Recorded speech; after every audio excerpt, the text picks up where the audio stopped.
Pace e bene a voi presenti e a quanti sono in collegamento televisivo con il santuario di San Leopoldo a Padova. Iniziamo la Santa Messa con il canto Il Signore è la mia salvezza, che troviamo al numero 5.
Nel nome del Padre, del Figlio e dello Spirito Santo.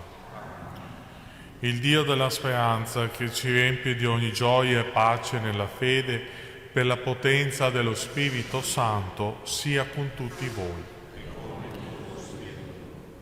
Fratelli e sorelle, per celebrare degnamente i santi misteri, riconosciamo i nostri peccati.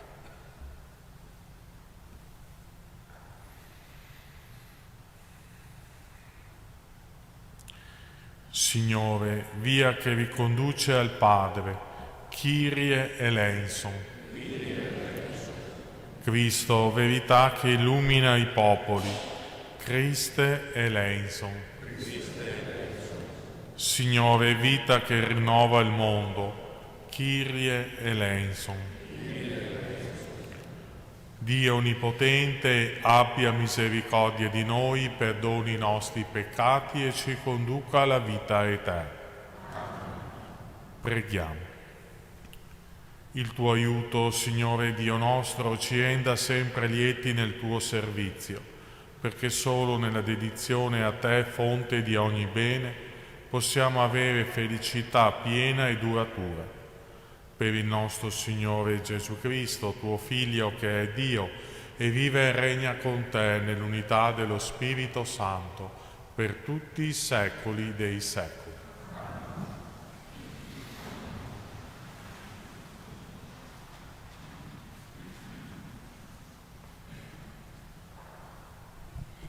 Dal primo libro dei Maccabei. In quei giorni, mentre il re Antioco percorreva le regioni settentrionali, sentì che c'era in Persia la città di Elimaide, famosa per ricchezza, argento e oro, che c'era un tempio ricchissimo dove si trovavano armature d'oro, corazze e armi lasciate là da Alessandro, figlio di Filippo, il re macedone che aveva regnato per primo sui Greci. Allora vi si recò e cercava di impadronirsi della città e di depredarla, ma non vi riuscì perché il suo piano fu risaputo dagli abitanti della città che si opposero a lui con le armi. Egli fu messo in fuga e dovette ritirarsi con grande tristezza e tornare a Babilonia. Venne poi un messaggero in Persia ad annunziargli che erano state sconfitte le truppe inviate contro Giuda.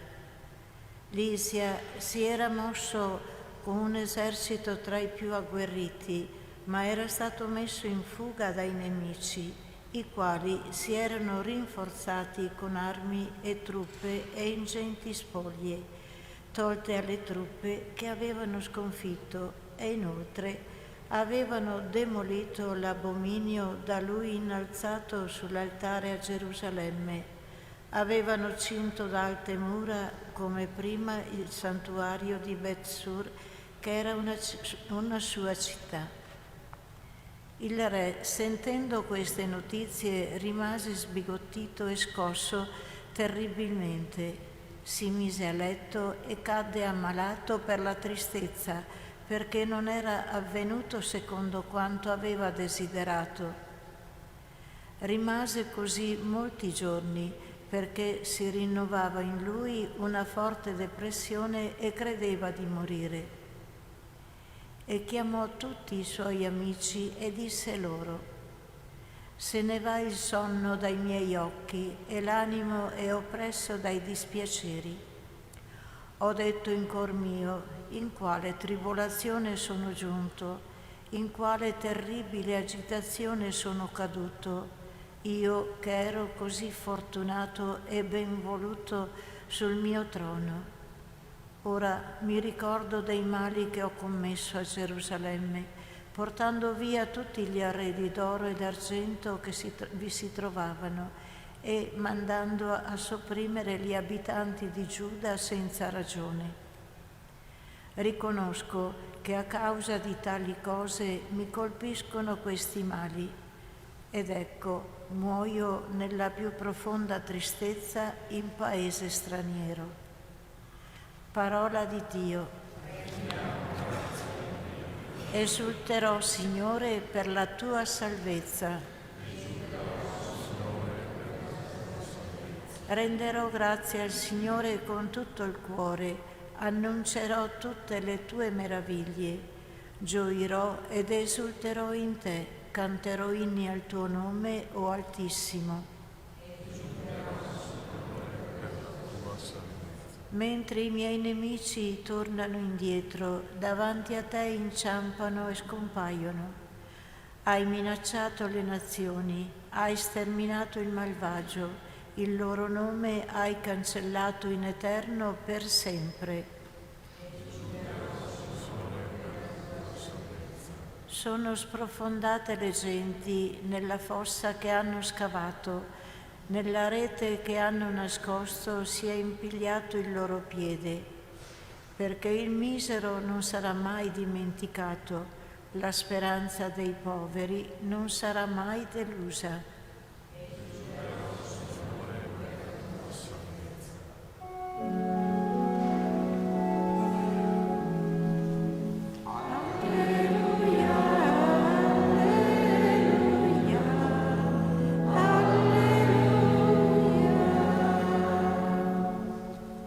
Il Salvatore nostro Gesù Cristo ha vinto la morte e ha fatto risplendere la vita per mezzo del Vangelo.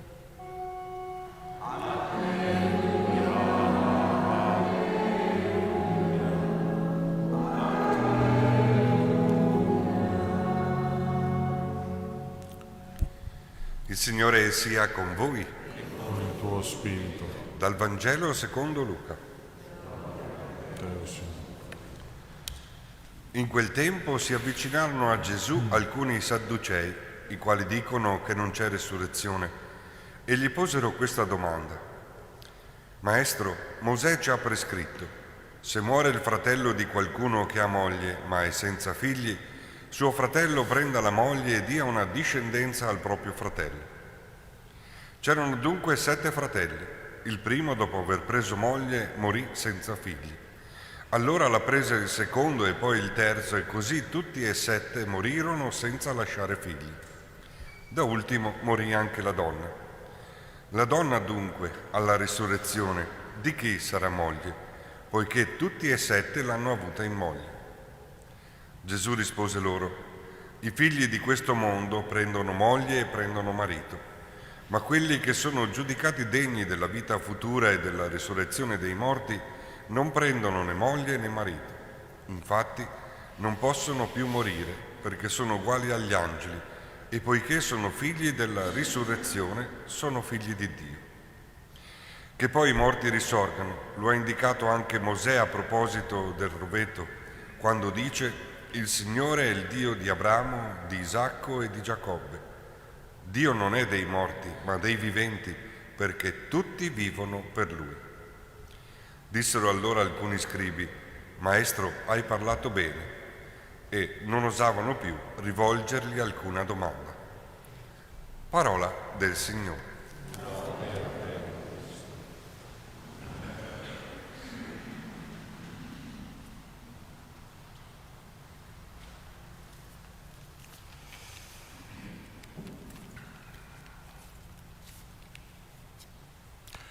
Carissimi fratelli e sorelle, in questa pagina del Vangelo Gesù è alle prese con i Sadducei, i quali negavano la resurrezione. Ed è su questo punto che essi rivolgono a Gesù una domanda per metterlo in difficoltà e ridicolizzare la fede nella resurrezione dei morti. È il caso della donna che ha avuto 7 mariti, morti uno dopo l'altro. Di chi sarà moglie quella donna? Gesù risponde dicendo che la vita eterna è un'altra vita, in un'altra dimensione, dove tra l'altro non ci sarà più il matrimonio. Continua dicendo che Dio, prendendo spunto dal libro dell'Esodo, si rivela come il Dio di Abramo, Isacco e Giacobbe. Il nome di Dio è legato ai nomi degli uomini e delle donne. E questo legame è più forte della morte. Dio non è il Dio dei morti, ma dei viventi, perché tutti vivono per Lui. Questo è il legame decisivo, l'alleanza fondamentale. Non è questa vita a fare da riferimento all'eternità, all'altra vita, ma è l'eternità a illuminare e dare speranza alla vita terrena di ciascuno di noi. Noi già qui possiamo entrare nella vita eterna. Ogni volta che sperimentiamo la comunione con il Signore e fra di noi, attraverso la preghiera, i sacramenti, i rapporti di fraternità, noi incontriamo Gesù e il suo amore e pregustiamo qualcosa in anticipo della vita eterna. L'amore di Dio è eterno, non può cambiare, non è a tempo determinato, ma per sempre. Chiediamo al Signore che ravvivi la nostra fede nella resurrezione, in Lui come fonte dell'amore, e che possiamo vivere i nostri rapporti familiari alla luce della resurrezione. Concludo con la preghiera di Francesco di Assisi. Come è glorioso e santo e grande avere in cielo un Padre, come è santo, consolante, bello e amiabile avere un tale sposo, o come è santo, come è delizioso, piacevole, umile, pacifico, dolce e amabile, e sopra ogni cosa desiderabile avere un tale fratello e figlio, il quale offrì la sua vita per le sue pecore e pregò il Padre per noi dicendo: Padre Santo, custodisci nel tuo nome quelli che mi hai dato. Amen.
Pregate, fratelli e sorelle, perché questa nostra famiglia, radunata dallo Spirito Santo nel nome di Cristo, possa offrire il sacrificio gradito a Dio Padre Onnipotente.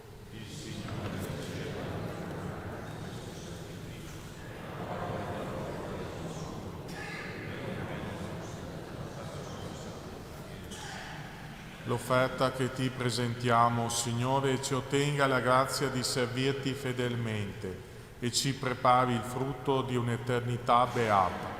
Per Cristo nostro Signore. Il Signore sia con voi.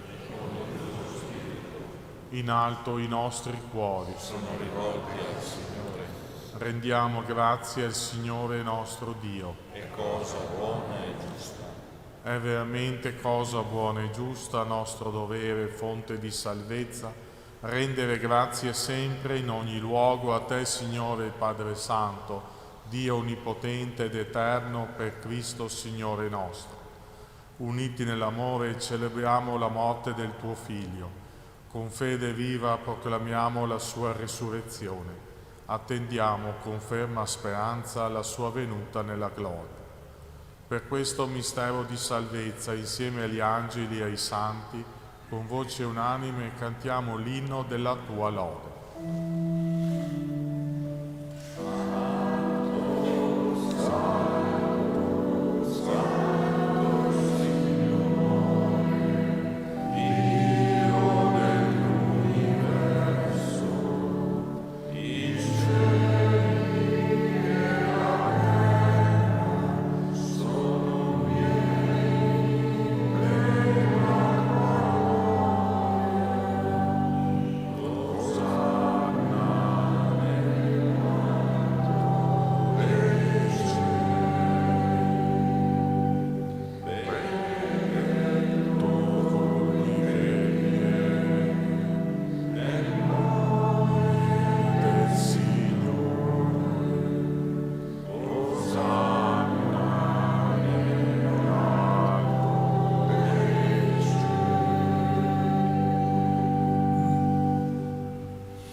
Veramente santo sei tu, o Padre, fonte di ogni santità. Ti preghiamo, santifica questi doni con la rugiada del tuo Spirito, perché diventino per noi il corpo e il sangue del Signore nostro Gesù Cristo. Egli, consegnandosi volontariamente alla passione, prese il pane, rese grazie, lo spezzò, lo diede ai suoi discepoli e disse: prendete e mangiatene tutti, questo è il mio corpo offerto in sacrificio per voi.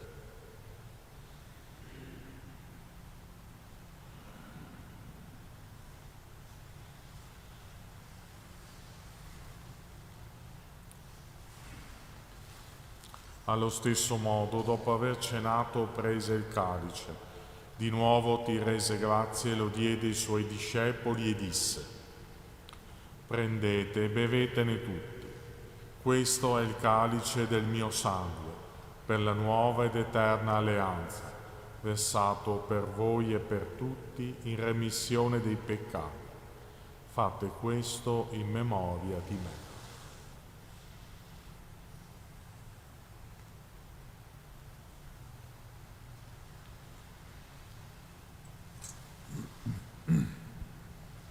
Mistero della fede. Annunciamo la tua morte, Signore, proclamiamo la tua risurrezione nell'attesa della tua venuta. Celebrando il memoriale della morte e risurrezione del tuo Figlio, ti offriamo, Padre, il pane della vita, il calice della salvezza, e ti rendiamo grazie perché ci hai resi degni di stare alla tua presenza, a compiere il servizio sacerdotale. Ti preghiamo umilmente per la comunione al corpo e al sangue di Cristo, lo Spirito Santo ci riunisca in un solo corpo. Ricordati, Padre, della tua Chiesa diffusa su tutta la terra.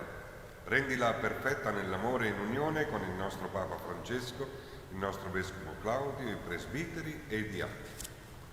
Ricordati anche dei nostri fratelli e sorelle che si sono addormentati nella speranza della risurrezione di Marisa e nella tua misericordia di tutti i defunti. Ammettili alla luce del tuo volto. Di noi tutti abbi misericordia. Donaci di aver parte alla vita eterna insieme con la Beata Maria, Vergine e Madre di Dio, San Giuseppe suo sposo, gli Apostoli e tutti i santi che in ogni tempo ti furono graditi, e in Gesù Cristo tuo Figlio canteremo la tua lode e la tua gloria. Per Cristo, con Cristo e in Cristo, a te, Dio Padre Onnipotente, nell'unità dello Spirito Santo, ogni onore e gloria per tutti i secoli dei secoli. Amen.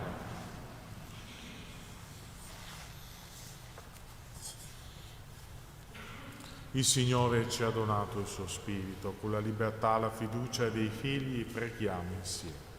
Padre Nostro che sei nei cieli, sia santificato il tuo nome, venga il tuo regno, sia fatta la tua volontà, come in cielo così in terra. Dacci oggi il nostro pane quotidiano e rimetti a noi i nostri debiti, come anche noi li rimettiamo ai nostri debitori, e non abbandonarci alla tentazione, ma liberaci dal male.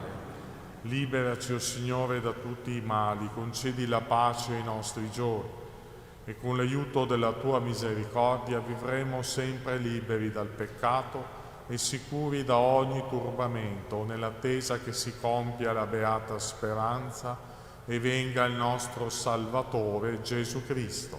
Tuo è il regno, tua la potenza e la gloria nei secoli.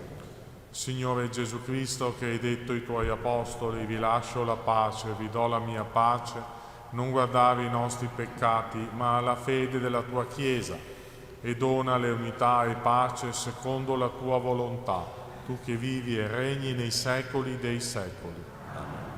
La pace del Signore sia sempre con voi.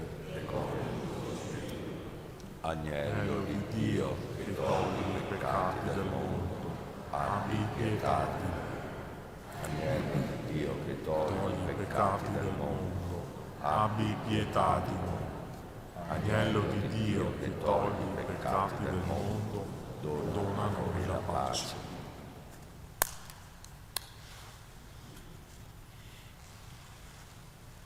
Ecco l'agnello di Dio, ecco colui che toglie i peccati del mondo. Beati gli invitati alla cena dell'agnello. O Signore, non sono degno di partecipare alla tua mensa, ma di soltanto una parola e io so salvo.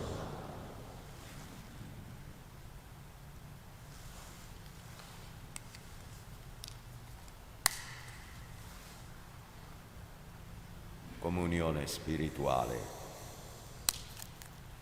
Gesù mio, credo che tu sei presente nel Santissimo Sacramento. Ti amo sopra ogni cosa e desidero essere in comunione con te.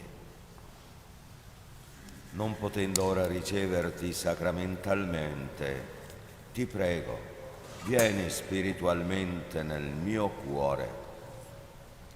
Santifica la mia anima, custodisci il mio corpo e fa che, nutrito di te spiritualmente, possa compiere con amore la tua volontà e che niente possa mai separarmi dal tuo amore. Amen.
Preghiamo. Nutriti da questo sacramento ti preghiamo umilmente, o Padre, la celebrazione che il tuo Figlio ha comandato di fare in sua memoria ci faccia crescere nell'amore. Per Cristo nostro Signore. O Dio, tu hai voluto Maria, Madre di Cristo e della Chiesa, hai allietato la vita di San Leopoldo con una tenera devozione verso di lei. Consola la nostra vita con la grazia della sua bontà materna. Amen. Il Signore sia con voi. Vi benedica Dio Onnipotente, Padre, Figlio e Spirito Santo. Amen. Nel nome del Signore andate in pace. Madonna di Cestokova, 155.